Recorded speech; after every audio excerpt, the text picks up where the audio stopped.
Hello, everyone. Thank you for joining us at Liminal for yet another exciting webinar from our series. Today, we are focusing all our attention to the Indonesian market.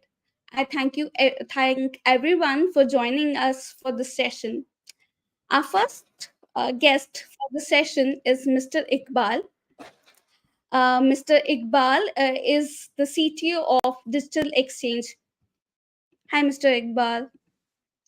Hello, everybody. Thank you for the joining sessions. I'm Iqbal Aristia from the Digital Actions ID. I'm the CTO of Digital Actions ID. Thank you. Next up, thank you so much. Next up, we have Mr. Mohammad Musa, who's a crypto asset committee member at ABI.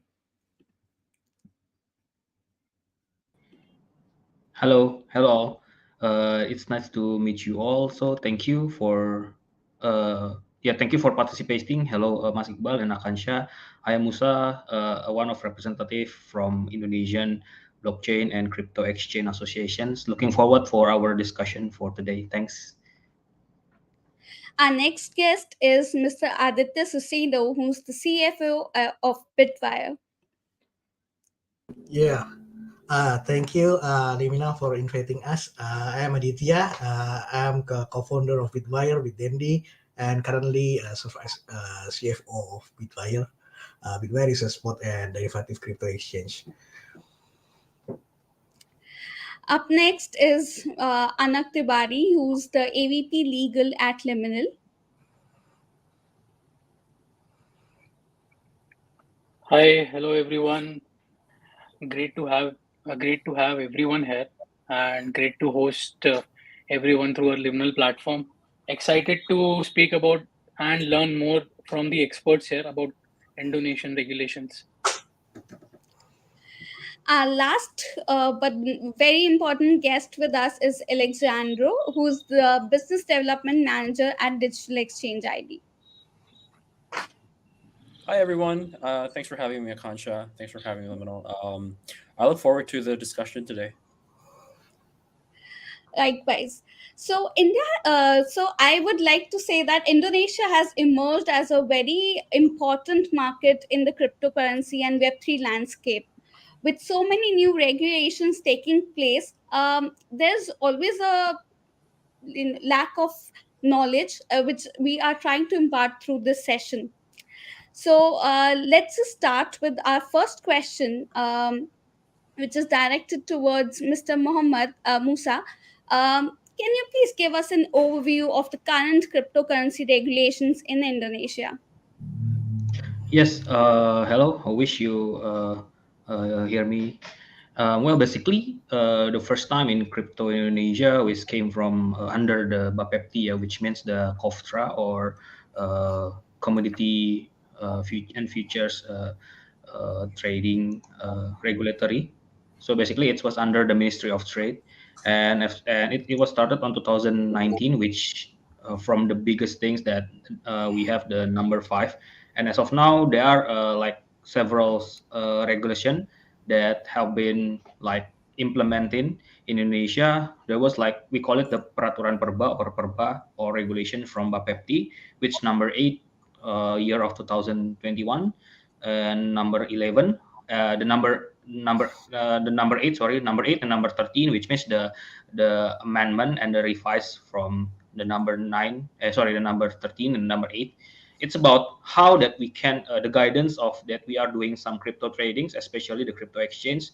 I think from the association point of view, because we have Indonesia Digital Exchange here as one of our members, that they are working and doing some businesses in crypto trading and crypto exchange. So basically, they are need to comply to the regulatory.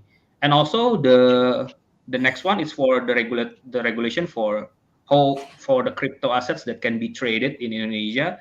There are peraturan Bapepti or Bapepti regulations number 13, which number 4 to 2023, which means that they are as of now they are like 501, the total 501 asset crypto that can be traded in Indonesia.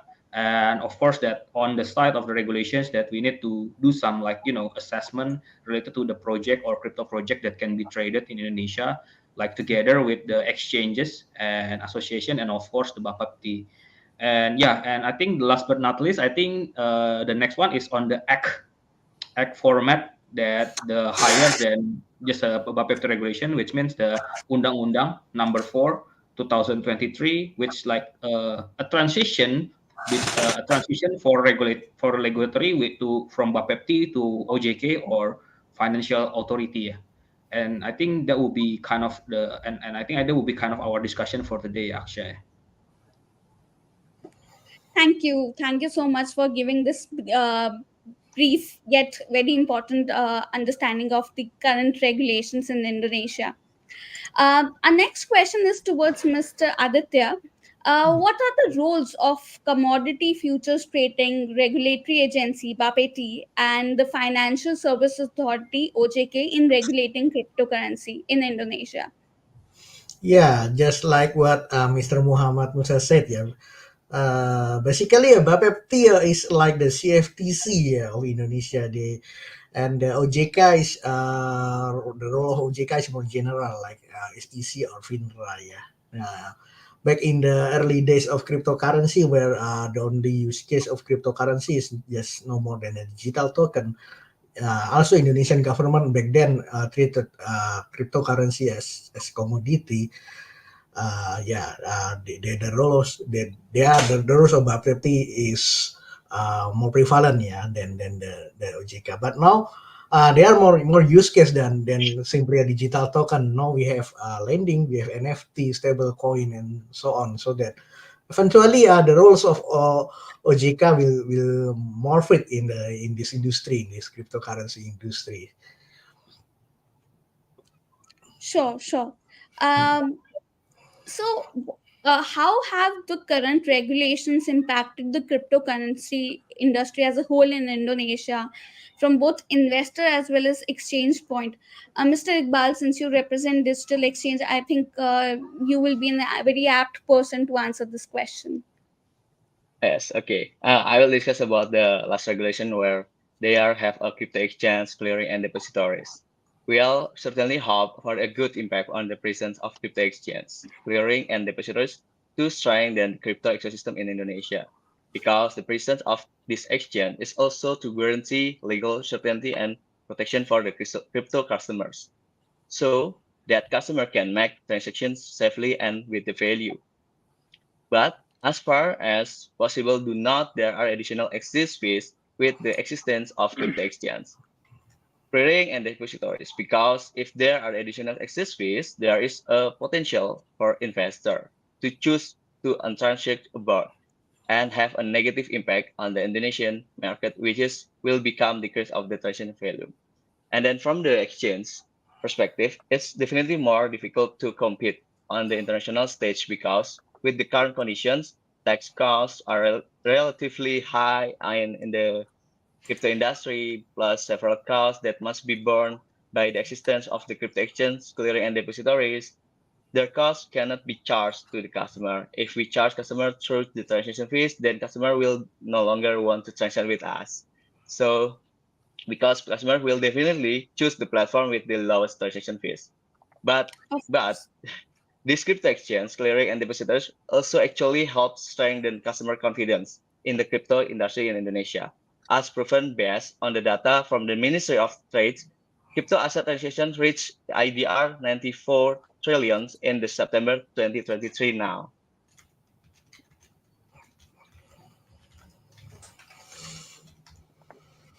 Wow. So Yes. that's actually a big number. Yes, so big Yeah, numbers. yeah, that definitely it's a very big number. From the legal and compliance perspective, if I ask, like, what are the requirements for cryptocurrency exchanges and other businesses operating in Indonesia? Mr. Musa, if you like to chime in over here for this. Oh yes, there are several points for the like the key of legal and compliance requirement. Yeah, basically we are followed the regulation from Bapepti that number 8 and number 13.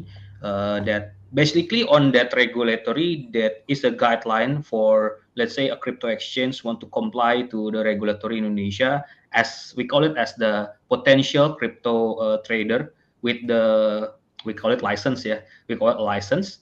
And then there will be kind of several process that you need to do, especially on the capital side, that you need to fulfill the 100 billion rupiah for the capital. You need to fulfill like that, and of course you need to have a operationals and Indonesia especially, and you need to yeah, to do some the businesses in Indonesia, and of course that you have the majority shares in terms of Indonesian people, or yeah, or WNI, something like that. And also the last one is that you need to make sure that you are a business that really follow and comply to the Bapepti side, to the Bapepti regulatory.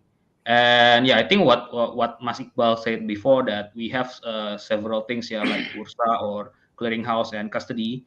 Yeah, and both of them, like, they are doing some, harmony or synergy to do some, crypto assets trading for the framework in Indonesia, something like that. And also the key of this legal and requirement, I think you should know that I think this Indonesia have a big chances and a big opportunity for for, yeah, to make it sure that the investor or the customer is protected, and it goes well for their to do some, investment in crypto assets, something like that. Definitely. So, Indonesia was also amongst the first few countries in the Southeast Asian region who actually came up with these regulations to regulate the crypto industry.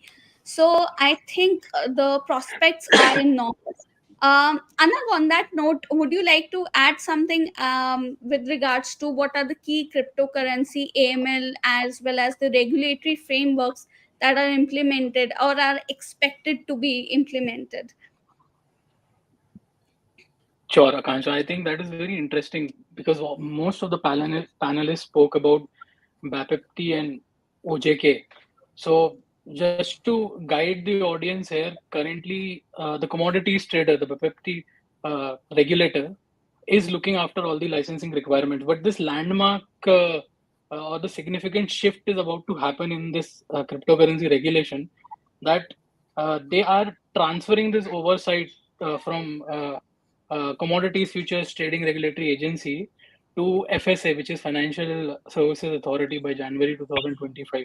So that is something which we need to look at, because FSA or the OJK basically looks into all the financial regulations as a whole, uh, and regulates all the financial institutions. So there are major laws which will be followed and will be affected. Uh, Firstly, from an AML perspective, I think it is very necessary for all the service providers, whether it be exchanges or custodians like Liminal, to adopt a risk-based approach, to basically implement a risk assessment framework to identify and mitigate potential AML CFT risk associated with the services they are providing. Having a robust KYC and KYB in place, and going beyond KYB and KYC. By going beyond, I mean is doing a customer due diligence, which is a very simple process of collecting and verifying the information about the customer and assessing the risk associated with it. So these things taken into account will help definitely the service providers there. We can also look into benefits of transaction monitoring, which are implemented all across globe, and one of the important considerations which FATF also talks about. So having a robust transaction monitoring system to deter the suspicious activities in place is also a major go ahead and major AML framework which we should look at.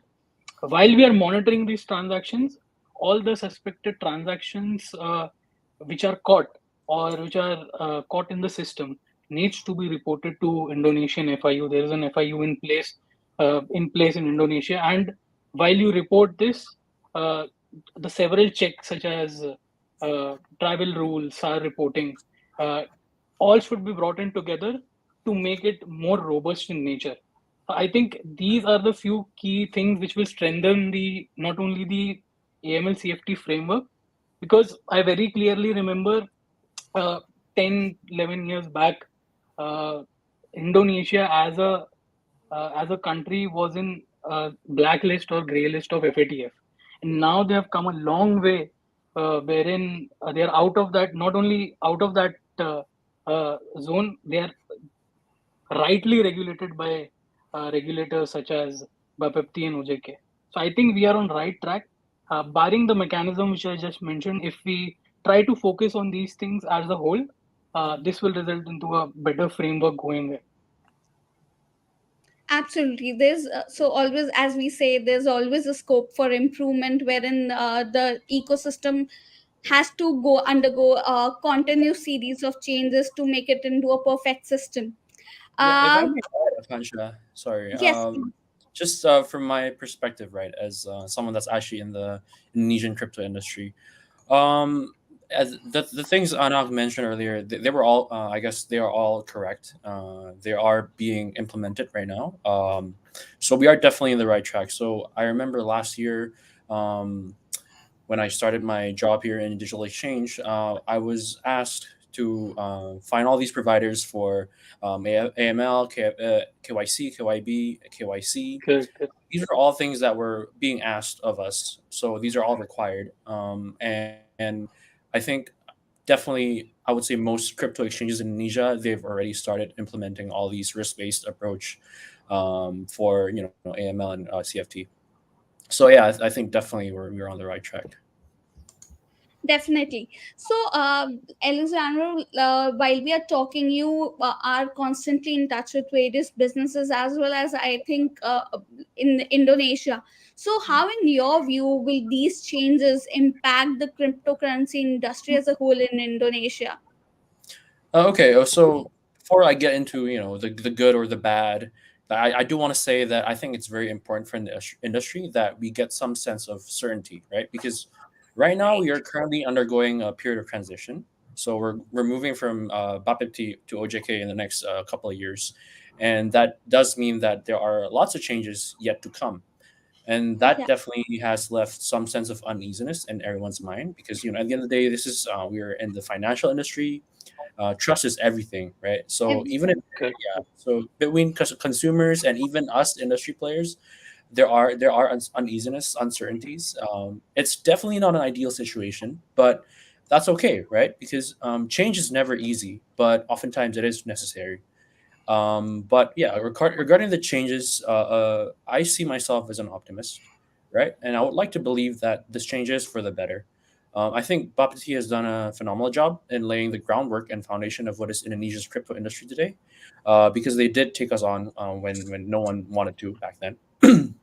So what does that mean? That means hopefully, when OJK does take over, they can hit the ground running, right? Because we have all the I guess foundation built already, and moving our sector from commodity to potentially finance is a big shift, right? Because it opens up a whole new box of possibilities for Indonesian crypto industry. So over the next few years, I hope that there will be a clear transition from crypto assets to potentially cryptocurrency, right? Because in Indonesia, we are considered crypto is considered an asset, and along the way, I do hope for the introduction of concrete regulations on these different products like DeFi, crypto lending, staking, and any other product that might be available to us in the future. And for the past few years, we have been strictly restricted to spot trading, which I think is understandable because regulations they weren't mature yet. So we do need to have like a more conservative, I guess, approach to the market. But I think it's about time we start looking at new products to introduce to the Indonesian market. So I say that this could only be good things coming. Sure, definitely. As you rightly mentioned, the industry is transitioning and transitioning for good because with regulations, I know it gets a little difficult, but for the longer run and for the better prospects or prosperity of the industry, regulations are required. On those lines, what are the opportunities and challenges with these changes being implemented for business as well as investors? Mr. Aditya, if you would like to share your views on the same. Yeah, the challenge is of course, there is extra work for the industry and also for the users, yeah, to comply with the delegation. You have to do the AML, KYC, you have to have minimum capital and so on. But all this requirement and legal framework makes user feel safer and more confident, of course, yeah. Because they also minimize a bad actor like fraudsters, scammers, Uh, Also, apa? They provide, yeah, of course. Uh, there will be more user and more it's good for industry if a user feel safer to invest in crypto, yeah, or to trade in crypto. But also we need to the challenge is we need to also to find the balance, yeah, so that the regulation doesn't hinder innovation, but also prevent bad actor from uh, involving destroying this industry, yeah. That's I think that's the opportunity and challenge. Sure. Um, so while we are on this topic of the challenges as well as the opportunities, um, in terms of exchanges, or I would say more Web3 related companies and projects, what are the best practices for complying with the current or the upcoming regulations with regards to custody business in Indonesia? Anag, would you like to share your thoughts on the same? Absolutely, Akansha. So I think a few of the panelists have mentioned that there is a huge requirement of paid up upfront, right? So what Bapeti has done here is for crypto asset storage managers, they have come up with a, I think, 250 billion rupiah as the paid up requirement. And interestingly, uh, we need to maintain 80% of equity of that particular paid up capital. So that is very interesting. That gives a, a sense of trust and safety for investors, which is a very good investor protection scheme. And if you see all regulated markets across the secondary markets which are there, generally there is an investor protection scheme, and generally through this paid up capital which is there, this gives a comfort and trust to an investor who's investing. Apart from that, there are few things which are required from an organizational structure perspective as well. So, Bapeti has said that there should be an information tech division, a legal division, and control division, a crypto asset storage governance and risk management decisions, which are very specific to the work they have been employed to. So, as suggested, we do want robust regulations, but robust regulations comes with a lot of compliances.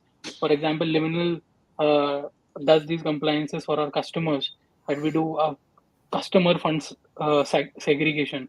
It is very important for a regulator as well that most of the funds of customers are in cold wallet and less of the funds are in hot wallet, and segregated correctly. No user funds or the service providers funds should be intermingled or mixed.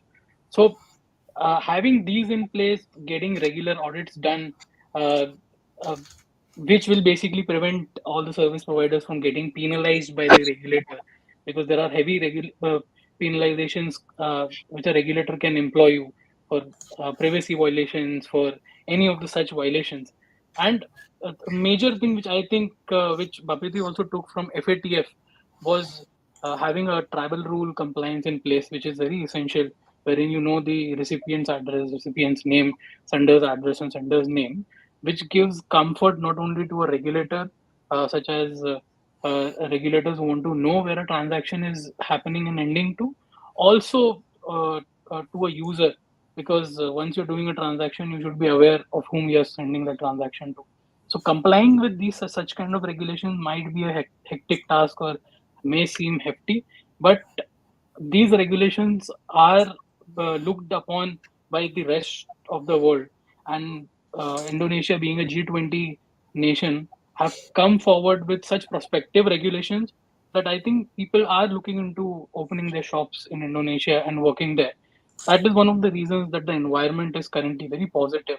And I think the rest of the world who is seeing this, specifically the change of regulation, should learn from it.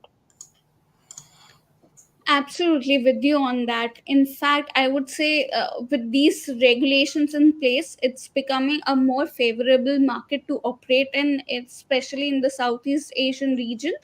Um, so since we are talking about this, like I have this thing where I want to ask, like since we are all representing the Indonesian Web3 industry as a whole, what are the key things that the government should undertake to create a more supported and a more favorable environment for the cryptocurrency to harness more innovation in the industry? Okay. So as I've mentioned before, I think it's very important that we have that certainty and clarity of what our regulations entail, right? What's allowed and what's not allowed. And if we are required to do something, then it would also really help to know exactly how the regulators want us to do what is required of us. Because sometimes the lines are slightly blurred. Like what exactly do you need from us? What does that mean? And of course, as someone who has been with people who have been in the industry for a while, you get a much better feel for this. But I don't think the same can be said for people who are trying to make their entry into the industry. But yeah, still on the topic of clarity, I think developers also need to be regulated. Coin developers, token developers, because I think it's no secret that Indonesian projects they don't have the best reputation here. I mean, let's be honest, because people automatically assume that they're scam projects. Like, okay, I see a new Indonesian project, people will just say, "Oh, this is a scam project, scam project." They don't really take a look. Like, what is this project? No, it's just okay. It's Indonesian. It's a scam, right? Because that's what's in people's mind. So that comes back to the fact that there aren't clear regulations regarding coin or token developers, right? I think it's great that Bapeti is making efforts to give Indonesian local projects a better chance at competing in the Indonesian market against, I guess, foreign projects. But that is a double-edged sword if it's unregulated, right? Because I believe that the onus is on the government to inspire and regain that trust for Indonesian projects, and that requires a clear regulation for coin developers. And after we gain that trust, then we can start talking about innovation. Because at its current state, it doesn't really matter if you have a great new project, because people don't take you seriously here. And this is like I'm speaking as an Indonesian, I guess. I do want to see Indonesian projects flourish. I do want to see what sort of things Indonesians can come up with. Like let's say they have a new solution for many big problems in the crypto industry. But right now, that is, I guess, we're still a long ways. But I do hope if I am allowed to have a wish list, right? Because is I want developers to be regulated, not just us industry players, because I think it's not just like a one-sided industry where us exchanges, we get to dictate everything. No, it's not really like that, right? Because we do need that, I guess, innovation and creation from the developer side as well. So I think yeah, that the key takeaway is I do want developer regulation. I think that would be really great for the industry. Correct. And adding one more thing to what Alexander said, having few regulations around ICOs or tokenization of real world assets as well would definitely uh, be a feather in the cap when we talk about getting more regulated aspects in place, because these are the few other products which are getting good hindsights in various other jurisdictions if we talk about. And currently the shift is towards real world tokenization of assets and uh, the ICOs or STOs who have lost their light previously. So I think we can definitely point out these right places or products which also need to be looked at going ahead, and I'm very sure that regulators are keeping an eye on this across the globe.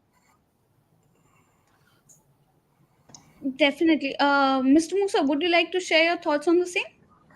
Yes, yes. So basically, from our perspective as an association that we are like a support the local project. We call it the local project that doing some expanding their business in Indonesia. Because as of now, I think Mike Alessandro have been like described that.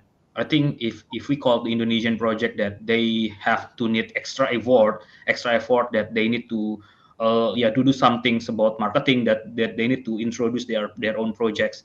And what we see about this kind of what we see from Bapepti that they want to support Indonesian project that they have like doing some something on the market especially. And what we see that I think it's a good one, but also that we the kind of operational things and doing some business models in Indonesia for the local projects need to, we call it like doing some regulated. Because I think we want to know that the project is going well and there is no kind of scam things, the yeah something fraud that doing from them. And but I think from the point of view that the government is supportive to the local project, I think it's good. I think as of now that they want to have the local project have a chance to like to market their, let's say, their tokens in Indonesian exchange, something like that. And I think yeah, I think there will be kind of thing. And also one thing that we need to check that we all know that the product of a crypto investment is not only on the spot trading, right? There will be a lot of things, that a lot of innovation based on the crypto asset. And we want to see, I think if we talk about the transition between the Bapepti and to OJK, I think what we want to see that we want to know there's the yeah, we can do it the innovation related to the products. Let's say that we can launch a derivative things based on the blessing from the our regulatory or something like that. And also that how that can we are doing some staking product, or even yeah, is there a chance that we want to explore, especially for the exchange, yeah, for the crypto exchange, like we want to explore or open up another product like staking, something like that. I think for the staking one, we have one of our exchange member that has already get license or blessings from Bapepti for doing some staking project, sorry, staking product, yeah. I think they, yeah, I think yeah, one by one the implementation of the exploration for the crypto product or adoption have been like explored or expanding based on the regulatory. Yeah, I think it's quite good, yeah, for now. Definitely, it's up and growing. Anybody else would like to share their thoughts on this before we take our next question? Yeah, basically, I agree with what Mr. Alessandro have said. Yeah, we need to find a balance, yeah, with the regulation so that it minimize bad actor, but doesn't hinder innovation and also doesn't add unnecessary work. Yeah. So, as we come towards the end of our discussion, I would like to ask one very important question. Since I feel that Indonesia is somewhat leading the Southeast Asian region in terms of innovation in Web3. So, how, according to you, the Indonesian cryptocurrency regulations are impacting the broader South Asian market and fostering regional collaborations and trends? Mr. Iqbal, if you like to share your thoughts on this. Okay. About the impacts I said before, if this change actually strengthen Indonesia's position as one of the center of the crypto assets trading and innovation, as well as the digital ecosystem in the Southeast Asia. Wherever Indonesia is the first in the world have this crypto exchange. I think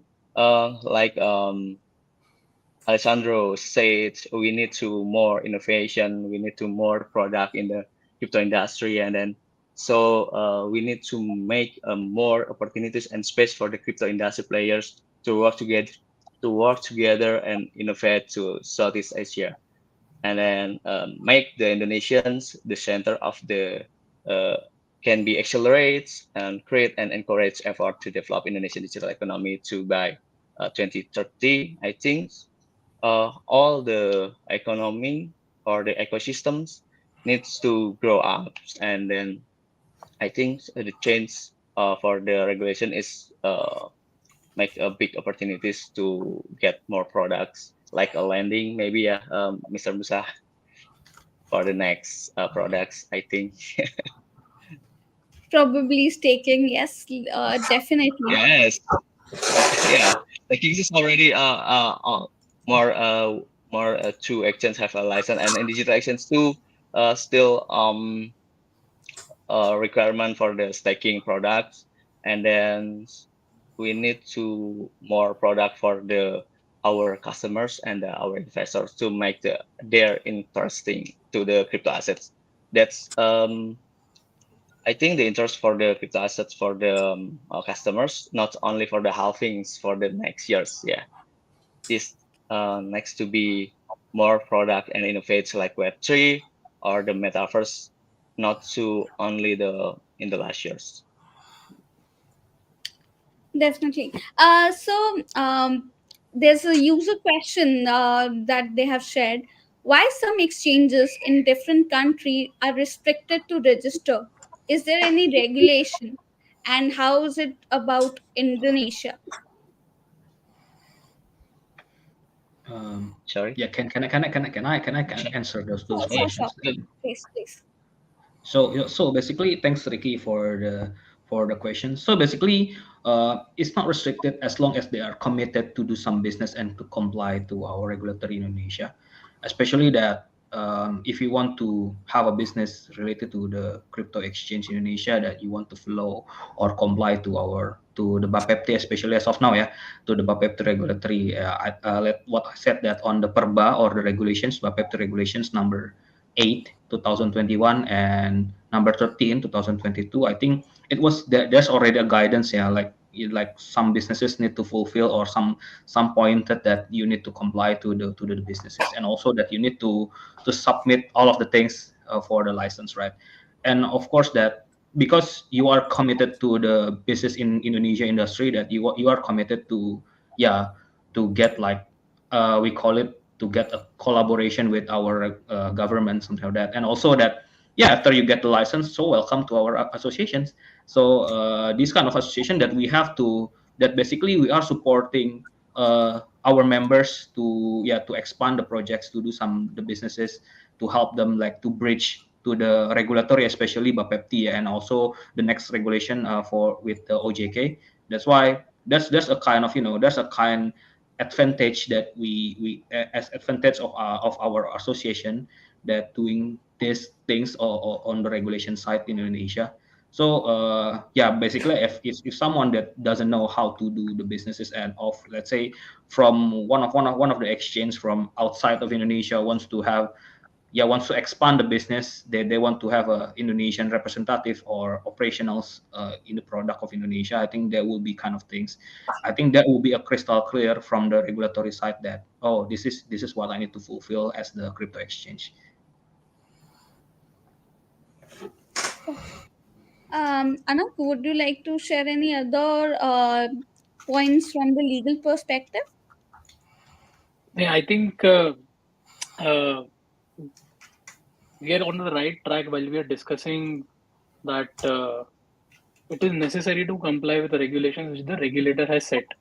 And there is a certain regulator here uh, who, who has been very clear from the start that if you want to do business with us in the Indonesian jurisdiction, you have to comply with certain regulations.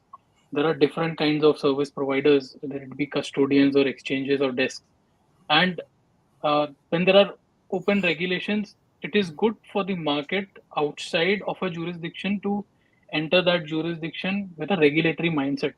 And with current scheme of things across globe, everyone wants to get regulated. No one wants to remain unregulated and uh, basically be a illicit actor or a bad actor. Because if you want to do business, then at certain point of time there would be regulations which will be uh, applicable on you, whether you call it the whether it be DeFi or not. You have to have certain checks and balances in place so that necessary bad actors or illicit activities can be controlled by the regulator. So I agree with our panelists here that if certain exchanges feel that they're being restricted, then I think it's maybe because of the lack of clarity or lack of not following the regulations. But I think ideally, if you want to work in a jurisdiction, it's best to follow a regulation and best to work with the industry players.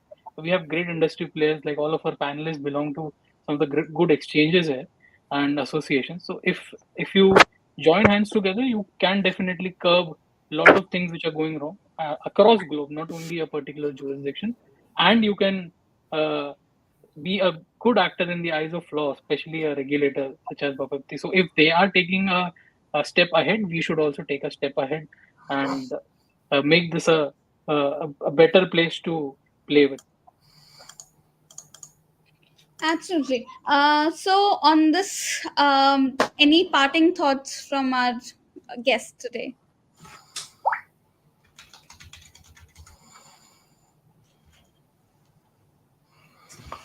Mr. Aditya, any parting thoughts? Yeah, I believe Indonesia is one of the few countries, yeah, that regulates crypto. Yeah, but the regulation, of course, it takes time to perfect it. At first, it may not be perfect. Yeah, and I think, yeah, one of the important thing is that that it needs to balance, yeah, within the not to hinder innovation, and also to minimize the bad actor. Mr. Iqbal. Okay. I hope the regulations can defeatment in the crypto exchange. That's because uh, crypto exchange is different from the others, like maybe Saham and others traderings. I think and the regulations need to go fast, better faster for the adoption. Yeah, I think. That. Yeah, for better governance, regulations are actually necessary.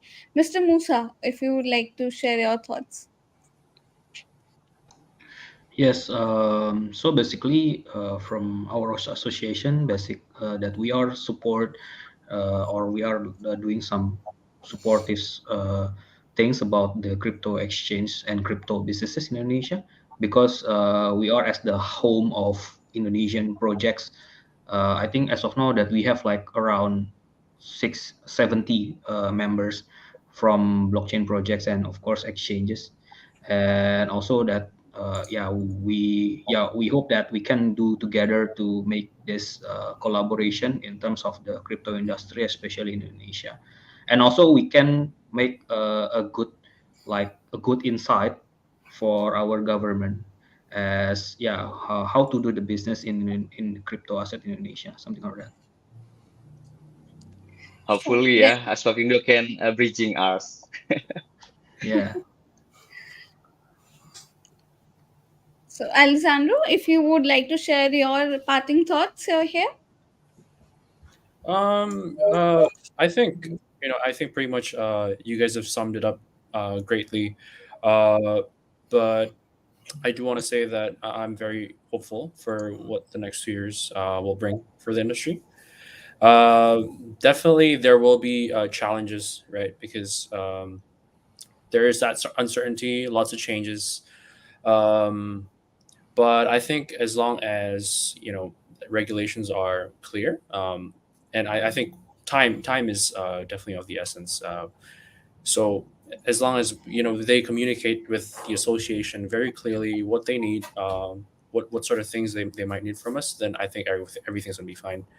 So I think it's gonna be a good 2 years for the crypto industry. I mean, of course, more than 2 years, but 2 years ahead, I think it's gonna be a good time for Indonesian crypto industry.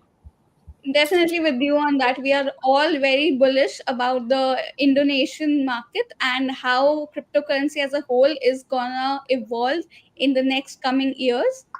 Anak, your thoughts before we close the session? So I particularly feel that there are areas which regulators also need to focus apart from regulating exchanges, custodians. There is a space inside this industry which currently is unregulated across globe. And if we speak about DAOs and other activities, I think a regulator, just like Alexander said, needs to communicate clearly what they want to do. But I think it's a step-by-step process. So the first thing first, to stop the mushrooming of exchanges, they regulate exchanges.